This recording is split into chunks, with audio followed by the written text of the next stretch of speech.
All I can tell y'all is that it's about to go down. All right. Welcome to Southeastern, Minnesota's #1 podcast for high school sports. This is Tiger Nation and Beyond with your host, straight out of Stewartville, Adam Peterson. Hey, what's up, Tiger Nation? Welcome into Tiger Nation and Beyond. This is season number 5, episode number 31 of the podcast that tries to shine an spotlight on the incredible student athletes that we have here in Stewartville, Minnesota. Episode 31, it looks like spring sports season is about to get started. I know the snow has kind of melted. It looks like the ground is drying up, and if I'm not mistaken, people have told me that it could reach as high as 70 or 80 degrees this week. I will knock on wood so that I'm not the guy that everybody blames if it doesn't happen. I am excited to get this sports season rolling. It's the final stretch before we hit summer graduation. We kind of move on. A lot of great seniors to talk about today. I got to start out. We are on the Razzle Dazzle channel here on YouTube. If you can, subscribe, like, whatever you can do to help support this channel so we can continue to bring these podcasts for you, where we can break down all the games, the track meets, the golf outings, whatever we got, that we can talk about the incredible teams that we have, some amazing coaches, and kind of support them together. Speaking of incredible teams, how about this? Baseball finally got out on the field. It was last Thursday, I believe April 6th was the date. They were in Lake City. It was the Battle of the Tigers. I believe it was their first game for both teams. And I know the weather was a little bit cold, but let me tell you one thing. Stewartville Bats came out absolutely scorching hot. 15 runs. They won 15-3. You look at it here. We came out. We didn't even wait. 6 runs in the first inning. We ran their starting pitcher off after 2 outs. Are you kidding me? 6 runs, 1 run, 2 runs. We added 3 in the 5th, 3 in the 6th. That was 15 runs. Lake City could only score 1 in the 3rd, 2 in the 4th. 15-3 was the final. Stewartville, 15 runs on 14 hits, only 2 errors in the field. Lake City, they had 3 runs on 5 hits. 5 errors in the field. You look at the winning pitcher, Ty Brown, looks at that the amount of runs in the first inning and probably says, thanks guys, little pressure off my back. He went 5 innings, had 5 hits, or allowed 5 hits, 3 runs. None of those earned, though. 3 walks, 2 strikeouts. Then you look at this, the statistics for our guys at the plate. Colton Parker is Professor Raz will say. Colton Parker, 4-5. Can you even fathom that? Are you kidding? Not just a linebacker, not just a tight end, not just a guy going to scout to play football. This guy can rake too. 4 for 5, 3 doubles, 3 RBIs, 2 runs scored. Carter Miller got flames coming out of his shoes. You're not going to throw this guy out. He was 3 for 4, had 3 doubles, 2 RBIs, 2 runs scored. Owen Sickink, the whole kitchen sinking. Not just the best running back you've ever seen this year in southeastern Minnesota. This guy is phenomenal at baseball. He's going to the next level to play baseball in college. Well, he started his senior season off with a bang. 2 for 3, 2 RBIs, 3 runs scored. Isaac Larson, he was 1 for 4, 2 RBIs, 2 runs scored. Brady Pickett, 1 for 2. He had a double, 3 runs scored coming off that big basketball season, the way that he had that run with all of his teammates. And then AJ Hebel, 1 for 3, a double, and 1 run scored. Like you see, 15-3, a 12-run victory, and they shut it down early.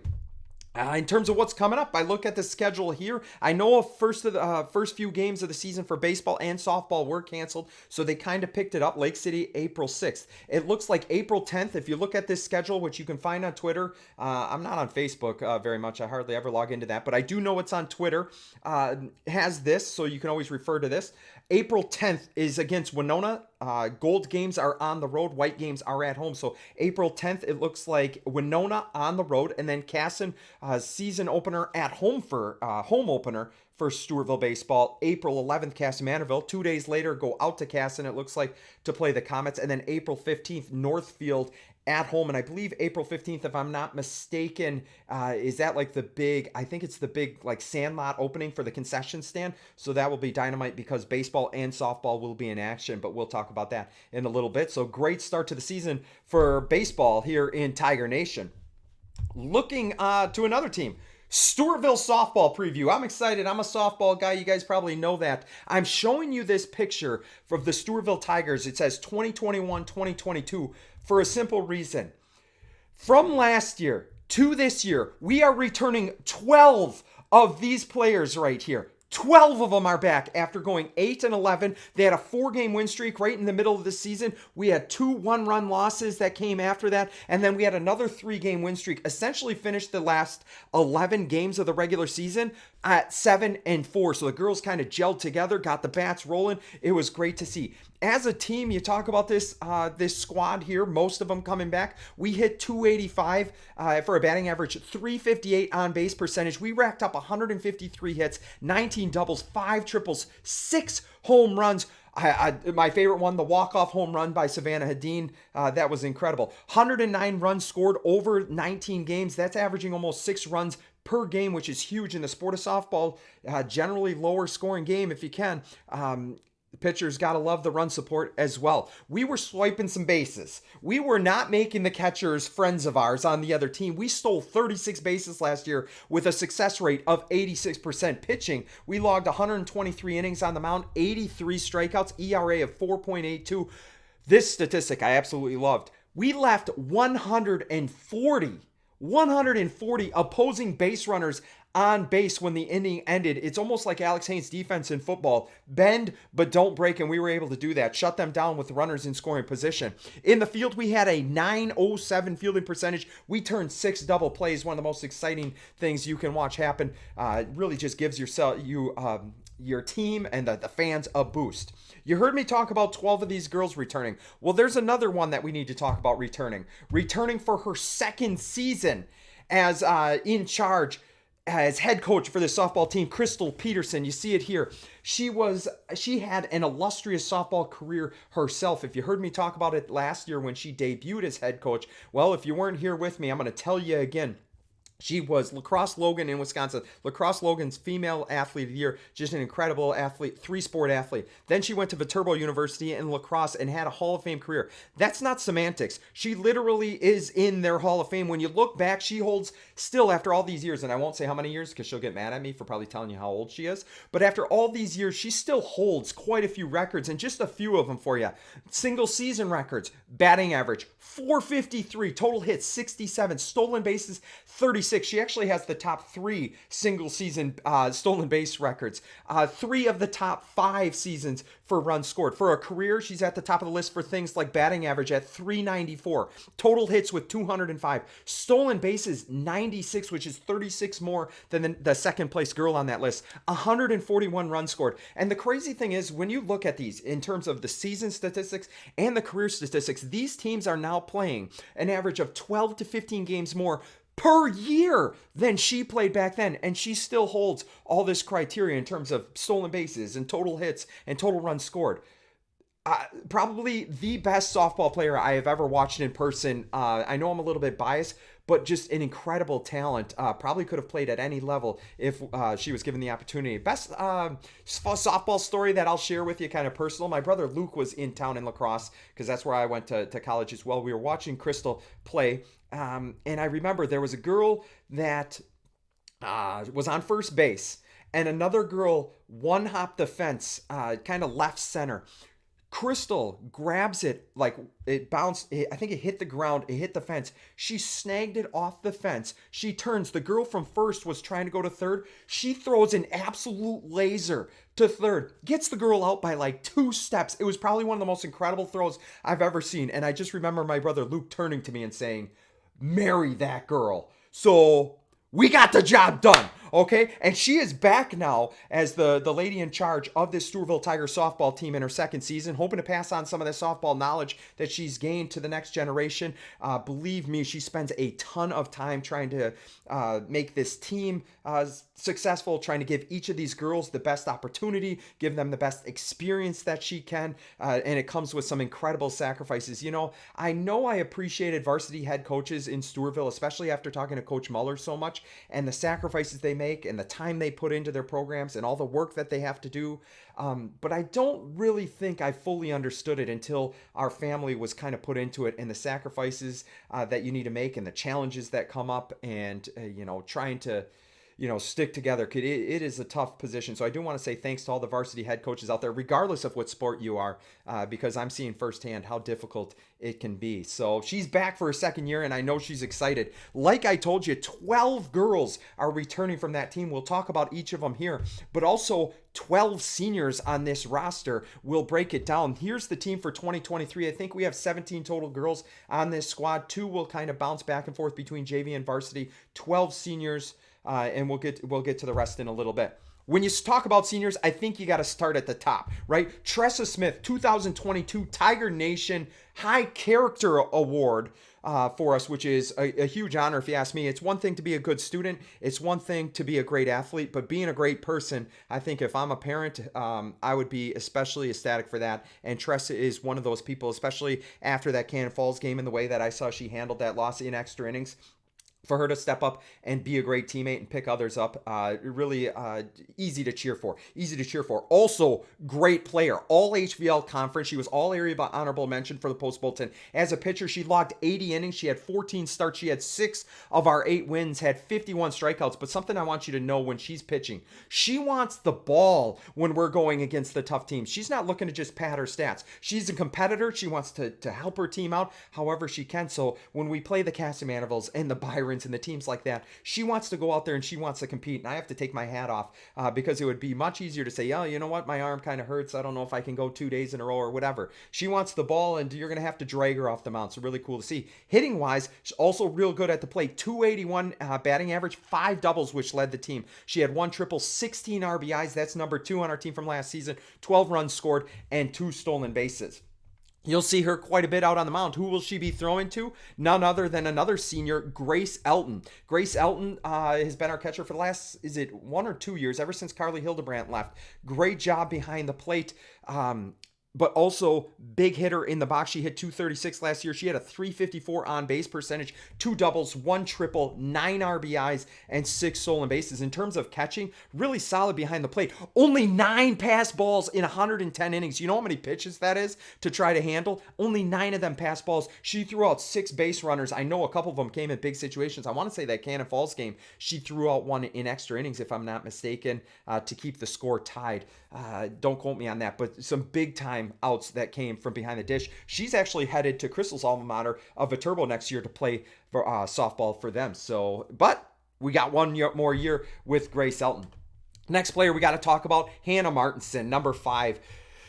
I can run down all the stats, and I will do that in a second, but, I knew Hannah from the volleyball court. I saw her play basketball. I didn't know what kind of softball player she was. After watching her last year, let me answer that for you. She was fantastic. I thought she had an argument for probably the MVP of our team. Her flexibility in the field, what she did as the leadoff hitter for us in the box, it was amazing. And her willingness she played center field for a while, and then her willingness to move over to shortstop when we needed her to kind of fill that position. And I thought she did an incredible job. I think she turned a couple double plays, really solid in the field. But like I said, she was our leadoff hitter. 349 batting average, 3rd on the team. 446 on base percentage, 2nd on the team. 460 slugging percentage, 2nd on the team. 22 hits, which led the Tigers last year. 2 doubles, 1 triple, 1 home run, 11 RBIs, 20 runs scored, 1st on the team. 9 walks, 1st on the team. She was 8 of 8 for stolen bases. She's leading the team last year as a junior. She led the team in, 6 or 7 categories, or I'm sorry, she was in the top 3 for those categories. That's awesome, and especially to have her as our leadoff hitter, and now she's back. We'll see where they play her. She can play outfield. She can play shortstop. Those types of players are our coach's dream, and we're happy to have Hannah Martinson back for her senior year. Elena Layton, another girl that was just dangerous at the plate. You see her here. She's a left-handed hitter, a slapper, uses that speed to get on the base paths and then take advantage of that. In terms of batting, 382 batting average, number 1 on the team. 460 on base percentage, also 1st. 418 slugging percentage, that was good for 3rd. 21 hits, that's 2. 1 triple, 15 runs scored, and 6 stolen bases. So 4 categories that she was also in the top 3. So you had Hannah Martinson hitting 1, Elena Layton hitting 2. Just a good start to the top of the lineup. Leighton usually plays the outfield, tries to use that speed to cover a lot of ground. We'll see where Coach Peterson puts her. Another one of those valuable girls that can play a lot of different positions, senior Emma Rowan, 321 batting average, 406 on base percentage, 2 doubles, 9 RBIs, 10 runs, scored 5 hit by pitch. I put that in there kind of laughing because it almost seemed like she had a magnet attached to her. She kept getting plunked. It was like 2 or 3 games in a row she was getting hit by pitch, but anyway on, right? She'll do that for a team. She'll sacrifice. Love having her on there. 4 stolen bases for her. Fielding, you see her at first base here. She also played some third base. I think in dome ball she was even catching. Just a girl that can play anywhere. Again, just like Martinson, if you can move these girls around and find how all the pieces fit together for the puzzle, that's only good for the team. And Emma Rowan, if you know anything about her, she's a team player. Love to have her. 936 fielding percentage. I thought she came in at third base and played fantastic at the end of her junior season. Another girl that played solid in the field last year, Josie Cahoon. She's our second baseman, at least she was last year. She had a 981 fielding percentage, if I'm not mistaken. For anybody that had over like 5 or 6 chances, she was like for sure 1 or 2. I think Savannah Hedin was up there as well. But Josie Cahoon, she hit 226 in the box, 12 hits, 2 doubles, 8 runs scored, had 4 stolen bases.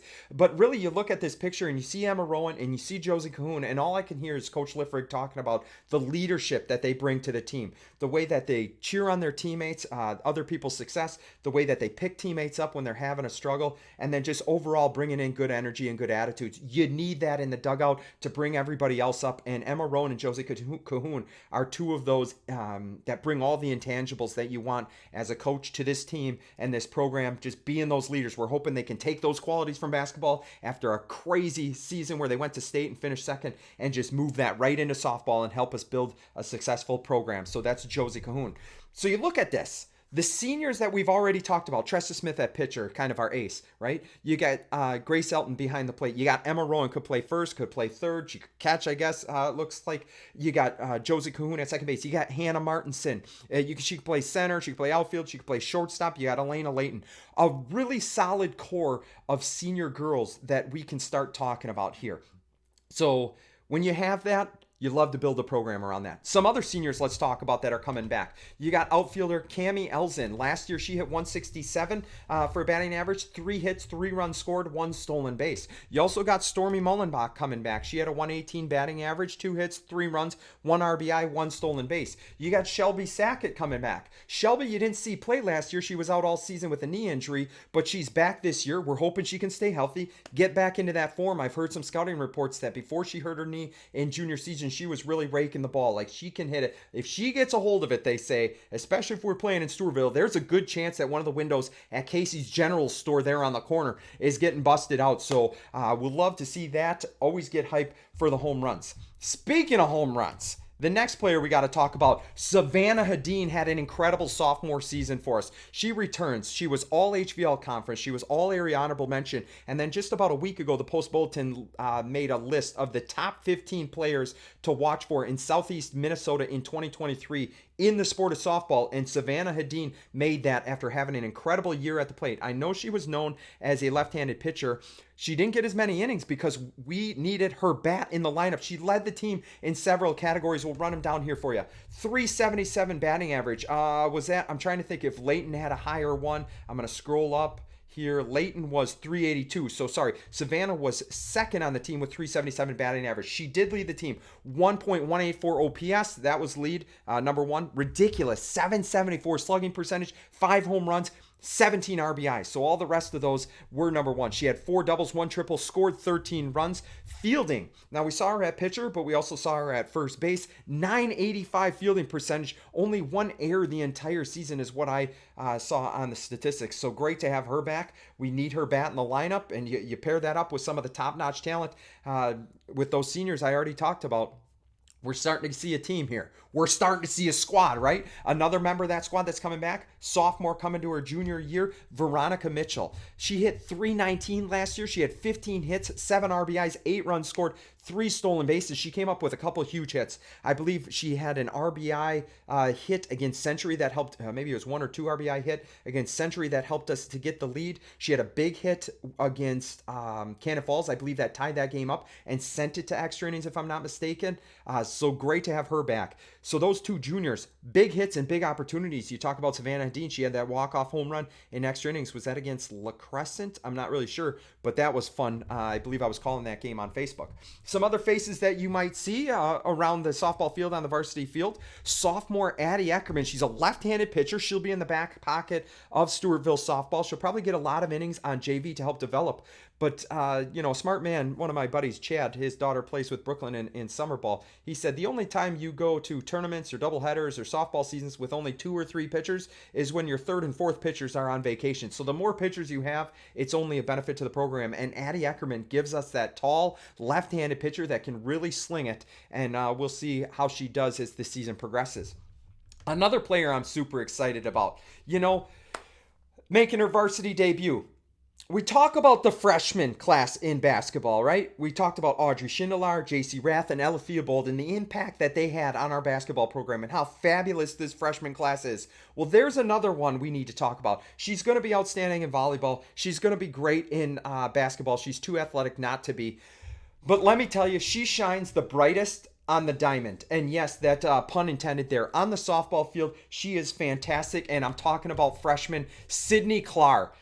She is an incredible talent. She's going to start this kind of process of a few studs coming up through the younger classes. We got like one in the 8th grade. We got a few in the 7th grade, even in 6th grade. So starting to kind of see the future of Stewartville softball coming up. And Sydney Clark is going to be the first one that you're gonna find out that is very good.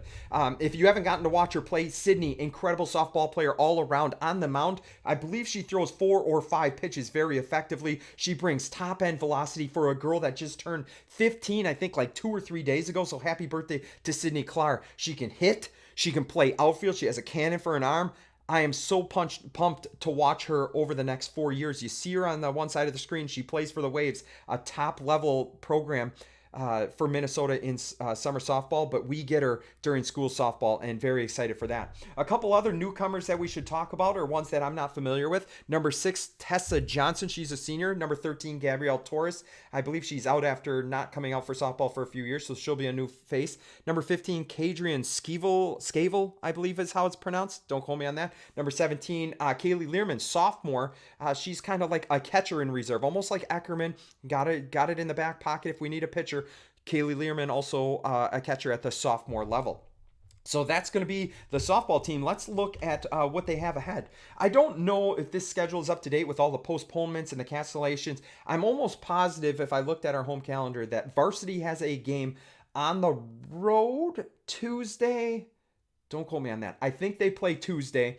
And then it looks like at this list right here, Cannon Falls 4:13, and then Austin at home. That's Saturday. It's what I was talking about. Baseball and softball in action to help open up that sand lot, almost like a grand opening, if you will. Everybody's in action. I think C-Team, JV, and varsity for both programs will be going on. So a busy Saturday there. Looking forward to a lot of softball this year. Also track and field. I don't think they've had any meets yet. I saw something about an invitational at UW Stout, but usually we don't send a lot of athletes there. So the one I'm looking at here for Stewartville Track and Field, the first one is this Tuesday, April 11th. It's in Tiger Nation. Stewartville will be hosting. It's the Glenn Amundsen Invite. I think there's about 7 teams that are signed up. So hopefully we can get you the results for those. Talk about some of the incredible athletes that we have on the track and in our throwing events, in our field events. And we'll get those results for you as they come out. I think golf season is going to be starting now that the weather is clearing up, the ground is getting drier. Girls golf with Todd Lechtenberg looking to build that program. He is. Boys golf has been fantastic with the Jansen brothers, and you got Parker Wangen, you got John Becker. They're going to be forced to be reckoned with. I definitely wouldn't want to play against them. So a lot of great things happening here in Stewartville in Tiger Nation. I think that's going to do it here. If you have any stories, any stats, anything you want to send me, anything that you want to add, you can always contact me at tigernationandbeyond@gmail.com. That's tigernationandbeyond@gmail.com. Spell it all out. It'll come to the email. Happy to shine a spotlight on whatever teams, whatever stories you might have, any stats. Essentially, I'm trying to pull them the best I can to keep up to date. I appreciate everybody tuning in, everybody continuing to watch the podcast. Like I said, if you can, go subscribe to the channel, the RDC on YouTube. We're hopefully going to keep bringing you these results as the spring season goes on and we move into the summer, where we'll all probably take a break, take a breather before we get into next year's. But we get one more season of Tiger Nation sports: baseball, softball, track and field, golf. Incredible. I'm excited and I hope you are too. But I think that's going to do it here. Season number 5, episode number 31 is in the books. Until next time, remember that you're never wrong to do the right thing. Take care, Tiger Nation.